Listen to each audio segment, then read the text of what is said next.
सत्य के हो कसको आवाज सुन्ने सरकार बिहानै खेतमा पसिना चुहाउने हात बिहानै खेतमा पसिना चुहाउने हात सहरमा काम खोज्दै भौतारिने पाइलाहरू सहरमा काम खोज्दै भौतारिने पाइलाहरू के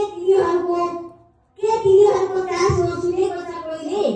के तिनीहरूको चासो सुनेको छ कोहीले देशका कुना कन्नरमा बालबालिका अझै पनि भोका छन् वृद्ध आमा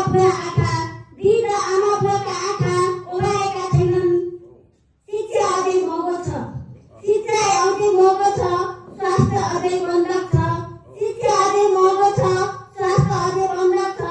के यही हो समृद्धिको सपना के यो हो समृद्धिको सपना माटोले बोलाउँछ आफ्ना सन्तानलाई तर धेरै परदेशिन्छन् फर्केर कोही आउँदैनन् देशलाई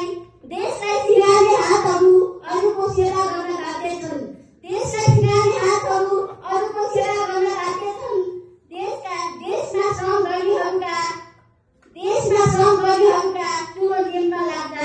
देशमा श्रम गर्नेहरूका चुलो निम्न लाग्दा कतै कसैले सुन्छ कि सुन्दैन